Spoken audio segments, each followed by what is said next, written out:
গণতন্ত্ৰৰ হয় আপোনাক মই এটা কথা কৈছো আপুনি যিমান চিঞৰ বাখৰ কৰিছে চিঞৰিলে আপোনাৰ টক শ্ব'টো কমপ্লিট নহয় পলাশী যদি তথ্যৰ ভিত্তিত প্ৰধানমন্ত্ৰী ডাঙৰীয়া মাপ খোজক কাৰণ এগৰাকী মহিলা নিৰ্বাচনী সভাত কি কৈছিলে কংগ্ৰেছ কি বিধৱা জাৰ্চি আপুনি শব্দটো উচ্চাৰণ কৰিব পাৰিবনে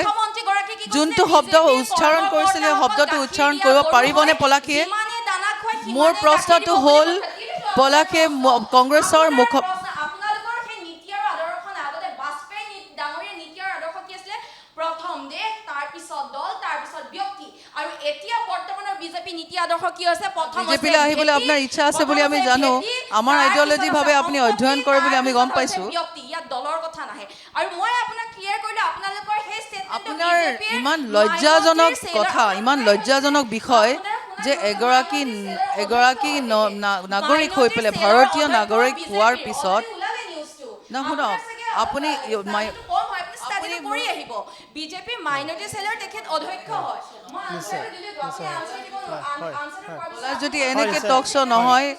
আমি ভদ্ৰতা আৰু লাজৰ মাজত পাৰ্থক্য হয় তুমি শুনা অধ্যক্ষই কৈছিলে অলৰেডি নিউজটো ওলাই গৈছে আৰু দ্বিতীয় কথা আপোনালোকৰ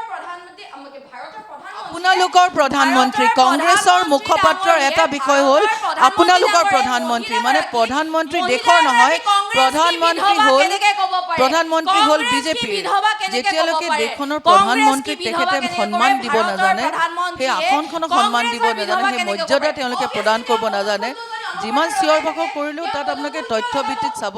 যোনটো সন্মান বুলি ক'লে তাৰ অৰ্থটো কংগ্ৰেছৰ কোনো মুখপাত্ৰৰ ওচৰত নাই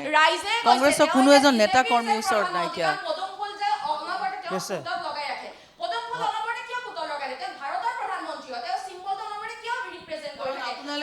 আপোনালোকে ঘূৰালি যোৱা বোকাখিনিত পদুম ফুলে ফুলিব পাৰে তাৰ ওপৰত বেলেগ নোৱাৰে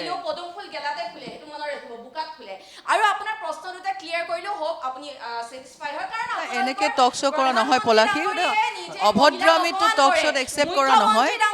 মানুহে নম্ৰতাৰ হৰল যদি হ'ব নোৱাৰে এইটো আনসাৰ প্ৰধানমন্ত্ৰী ডাঙৰীয়া বিধৱা বুলি কিয় ক'লে আমাৰ আসলে বিষয়টো আমাৰ বিষয়পাল আমি তোমাৰ লাজ লগা নাই যে কোনটো শব্দ উচ্চাৰণ কৰিছিল তুমি এইটো ক'ব নোৱাৰে এখন মঞ্চত ইমান তোমাৰ মাতৃ আৰু মোৰ মাতৃকো লজ্জাৰ নিচিনা তুমি তোমাৰ আমি আসলে বিষয়টো আমাৰ অলপ খালি কৰি গৈছে ষ্টাডি খুব কম তোমাৰ শুনা তুমি এটা নতুনকে দায়িত্ব পাইছা অকমান এক্সাইটমেন্ট বেছি বাৰু কিন্তু গাম্ভীৰ্য ৰাখি পেলাই ৰাইজৰ আগত কথা কোৱাটো খুবেই বেছি ইম্পৰ্টেণ্ট খুবেই বেছি জৰুৰী আৰু যদি এখন সমাজক আমি প্ৰতিনিধিত্ব কৰিছো বুলি ভাবো সেই সমাজখনক প্ৰতিনিধিত্ব কৰিবৰ কাৰণে আমাৰ ব্যক্তিত্ব ভাল হ'ব লাগিব এটাকে কংগ্ৰেছৰ মুখপাত্ৰগৰাকীক মই বিনম্ৰতাৰে অনুৰোধ কৰিব বিচাৰিছো যে তেখেতৰ ব্যক্তিত্বৰ ওপৰত তেখেতৰ অধ্যয়ন কৰিব লাগে যেনেকৈ ব্যক্তিত্বৰ বিকাশৰ তেখেতক প্ৰশিক্ষণ প্ৰয়োজন হৈছে ব্যক্তিত্ব বিকাশৰ কাৰণে তেখেতক প্ৰশিক্ষণ শিবিৰ এটাত কংগ্ৰেছৰ দল আৰু নেতাসমূহে তেখেতক ক'ৰবাত থিয় কৰাব লাগে পাৰ্চনেলিটি ডেভেলপমেণ্টৰ ক্লাছ প্ৰয়োজন হৈছে আপোনাৰ বিজেপি মুখপাত্ৰগৰাকী খুব নলেজ কম তেওঁক নলেজ অলপ দি পঠিয়াব লাগে আপোনালোকৰতো পিচিআৰ পৰা আপোনালোকৰতো দিয়ে থাকে ৰিপৰ্টবিলাক কোনটো কি কথা ক'ব লাগে কাউণ্টাৰ পইণ্ট তেওঁকো দি দিব তেওঁৰ লেক অফ নলেজ হয় মানে প্ৰধানমন্ত্ৰী ডাঙৰীয়া আসনখন ইমান নিম্ন শাখাৰ নেকি যে যাৰ মন যায় প্ৰধানমন্ত্ৰী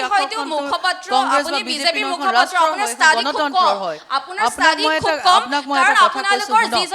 আপুনি যিমান চিঞৰ বাখৰ কৰিছে চিঞৰিলে আপোনাৰ টক শ্ব'টো কমপ্লিট নহয়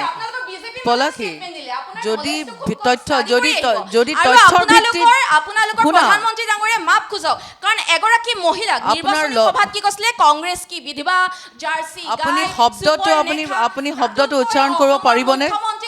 যোনটো শব্দ উচ্চাৰণ কৰিছিলে শব্দটো উচ্চাৰণ কৰিব পাৰিবনে পলাশীয়ে মোৰ প্ৰশ্নটো হ'ল পলাশীয়ে কংগ্ৰেছৰ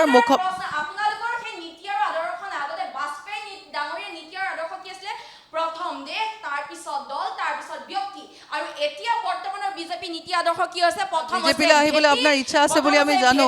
আমাৰ আইডিঅলজি ভাবে আপুনি অধ্যয়ন কৰে বুলি আমি গম পাইছো ব্যক্তি ইয়াত দলৰ কথা নাহে আৰু মই আপোনাক ক্লিয়াৰ কৰিলো আপোনালোকৰ সেই ষ্টেটমেন্ট আপোনাৰ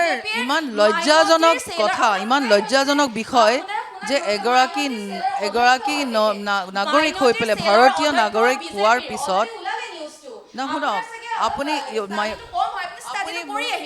বিজেপি মাইনৰিটি সেলৰ তেখেত অধ্যক্ষ হয়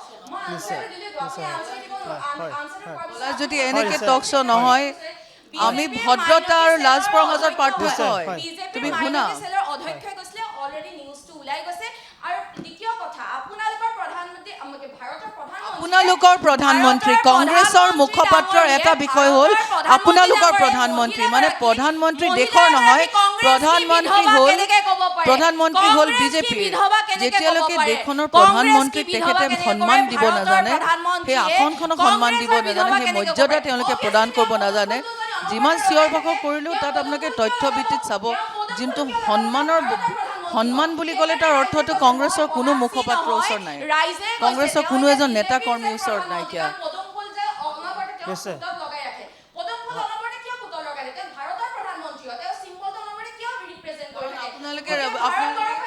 আপোনালোকে ঘূৰালি যোৱা বোকাখিনিত পদুম ফুলে ফুলিব পাৰে তাৰ ওপৰত বেলেগ নোৱাৰে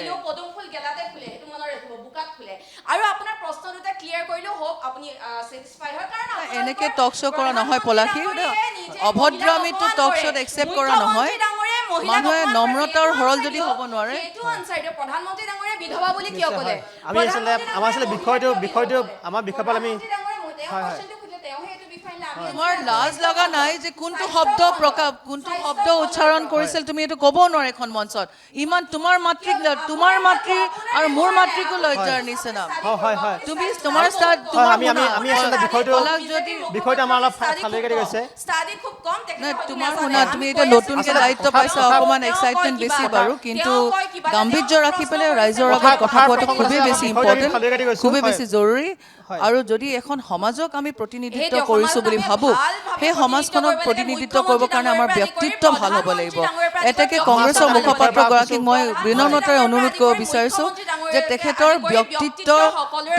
ব্যক্তিত্বৰ ওপৰত তেখেতৰ অধ্যয়ন কৰিব লাগে যেনেকৈ ব্যক্তিত্বৰ বিকাশৰ তেখেতক প্ৰশিক্ষণ প্ৰয়োজন হৈছে ব্যক্তিত্ব বিকাশৰ কাৰণে তেখেতক প্ৰশিক্ষণ শিবিৰ এটাত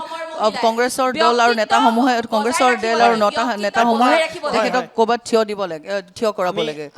পাৰ্চনেলিটি ডেভেলপমেণ্টৰ ক্লাছ প্ৰয়োজন হৈছে আপোনাৰ বিজেপি মুখপাত্ৰগৰাকী খুব নলেজ কম তেওঁক নলেজ অলপ দি পঠিয়াব লাগে আপোনালোকৰতো পিচিআৰ পৰা আপোনালোকৰতো দিয়ে থাকে ৰিপৰ্টবিলাক কোনটো কি কথা ক'ব লাগে কাউণ্টাৰ পইণ্ট তেওঁকো দি দিব তেওঁৰ লেক অফ নলেজ হয়